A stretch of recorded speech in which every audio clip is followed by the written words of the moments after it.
Monsieur le Premier ministre, chef du gouvernement de l'Union nationale, Monsieur le ministre de l'Administration, Mesdames, Messieurs les membres du bureau du cadre national de concertation des partis politiques, je voudrais, à l'entame de mon propos, vous féliciter vivement pour le choix porté sur vous par les présidents et secrétaires généraux de vos partis politiques, en vue de conduire les actions du cadre national de concertation des partis politiques. Je devrais vous rencontrer dès le premier jour de votre installation officielle, mais les contraintes d'agenda ne m'ont pas permis de le faire. Aujourd'hui, nous nous retrouvons bien évidemment pour une toute première concertation. Je tiens à vous remercier pour votre présence à cette rencontre fraternelle. Je tiens également à vous exprimer toute ma gratitude pour la décision souveraine de me désigner garant du cadre de concertation de la classe politique tchadienne. Mes chers frères et sœurs, en vous conviant à cette rencontre, je voudrais simplement avoir des échanges directs, francs et sans contingence protocolaire avec vous. En toute indépendance, vous avez décidé de me confier la caution morale du cadre national de concertation des partis politiques. À cet égard, il me revient effectivement de suivre vos activités et de vous donner, s'il le faut, des avis et suggestions à l'effet de vous permettre de relever les défis politiques librement consentis. Le défi est de taille car il est question pour notre nation de se doter de nouvelles institutions républicaines à l'issue des élections libres, transparentes et crédibles. Le temps est compté car la transition a une durée limitée, conformément aux résolutions prises par le peuple lors des assises du dialogue national inclusif et souverain. Il faudrait, dans un délai court, exécuter l'ensemble des opérations en lien avec le rétablissement de l'ordre constitutionnel. À cette date, l'on peut légitimement se réjouir des avancées enregistrées, notamment la mise en place du CONEREC et ses démembrements à l'échelle des provinces.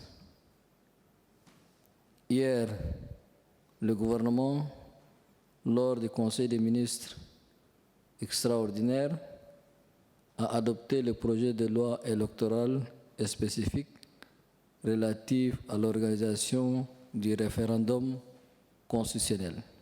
Dans les prochains jours, le Conseil national de transition va se pencher sur le document. Il est évident que l'avis de la classe politique nationale est important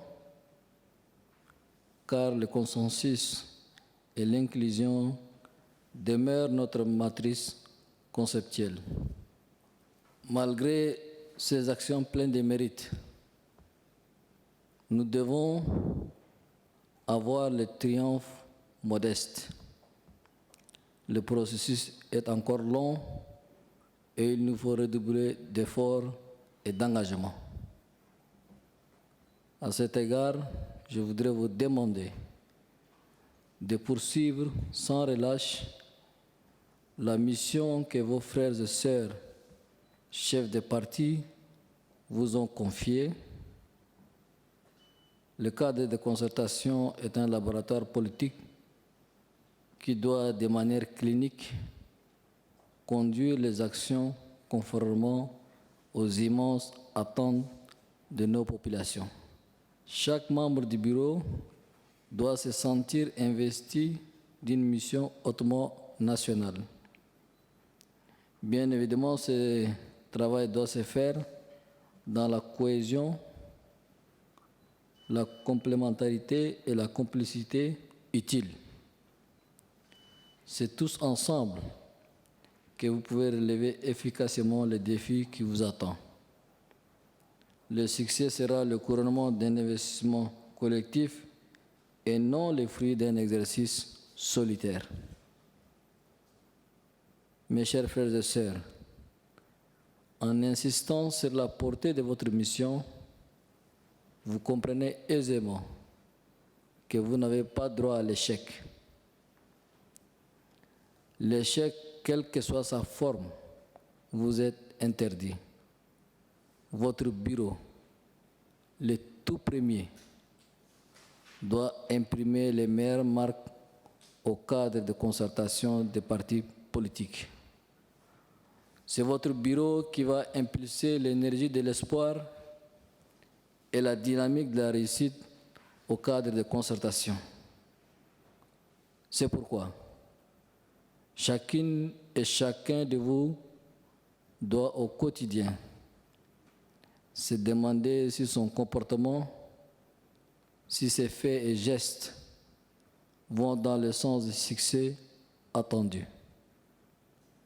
Il est aussi important de noter que les valeurs de consensus et de collégialité doivent animer l'équipe de la coordination. Il est vrai que la démocratie est la loi de la majorité, mais si les circonstances l'exigent, le consensus pourrait être une option pertinente.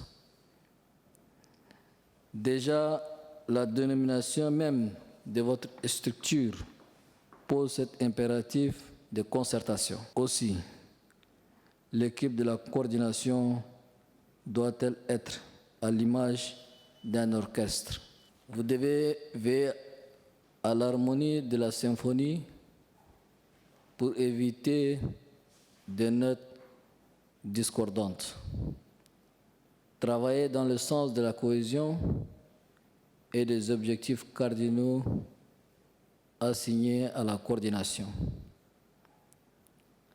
L'efficacité. L'efficience et l'obligation des résultats doivent être la règle d'or et tout comportement de nature à saper ces principes doit être soigneusement évité. Ce qui doit être privilégié, c'est l'intérêt supérieur de notre pays. Chers frères et sœurs, nous sommes en face d'un défi. Nous sommes en face d'un défi de grande envergure. Ce challenge exige un réel investissement collectif.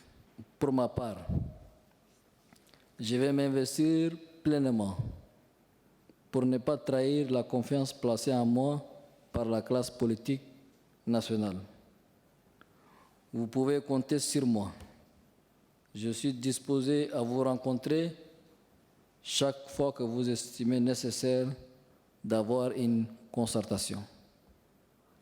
Sur ce, je vous remercie une fois de plus pour votre présence et en sortant de cette salle, ayez toujours à l'esprit qu'au-delà de la classe politique, ce sont toutes les Tchadiennes et tous les Tchadiens qui attendent de vous des résultats probants et concrets suivant notre objectif partagé, à savoir la refondation institutionnelle de notre nation. Que Dieu vous bénisse, que Dieu bénisse le Tchad. Je vous remercie.